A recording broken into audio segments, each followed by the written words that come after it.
So let's talk about the posters and trailer that just released for the Jordan Peele produced but Justin Tipping directed sports horror movie Him. And we need to start with this poster of Marlon Wayans' character Isaiah White because I think it's nothing short of a masterpiece, especially if you're into the sports world, especially if you're into horror. There's a lot of homages that are working right here. Obviously, with the theme of football, it's taking inspiration possibly from this Tom Brady ring photo. A lot of people think Tom Brady is the undisputed GOAT of football. I don't really watch football, so y'all can have that conversation with yourself. Fun fact, Isaiah has actually 8 championships in comparison to Tom Brady 7, so I think that's funny how they one-upped him there. But also, I would say this is closer to the Michael Jordan ring photo. But if you really want to get it in the comments, I think this is almost a direct homage to the Bill Russell 11 rings photo, 1 for each finger plus a toe. But I love the added element of the eye foreshadowing the body horror element of this movie. This poster with Tariq Withers' character is a little bit more loud, like obviously him emulating like Jesus Christ or even the crucifix, juxtaposing that to the blood that he's covered in to the demonic symbol that's at center field. Both posters obviously teasing the theme of hero worship and the way people like treat football as if it's a cult. Also, is God-given talent really God-given, or was there another deal that was made to get that talent to become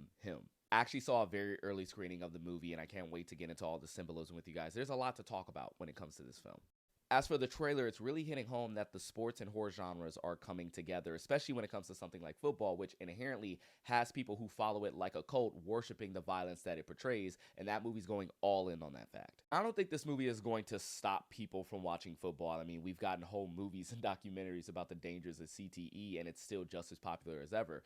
But I do think that it's interesting that this movie honestly doesn't have a lot of far-fetched things. There's not a lot of fantastical things happening in this movie outside of hallucinations. It's all 100% believable, especially if you believe in the occult. And we haven't gotten a horror in this genre before, so I'm really curious to see how pop culture is affected when it comes to the perception of American football and how we see it, how we view the athletes, how we view GOATs and what they have to do to get their talent. Essentially what I'm asking is, will this movie have a Jaws effect, where when that movie came out, it forever changed the perception of sharks and the beach forever? You might get in the water, but you always have that thing in the back of your mind.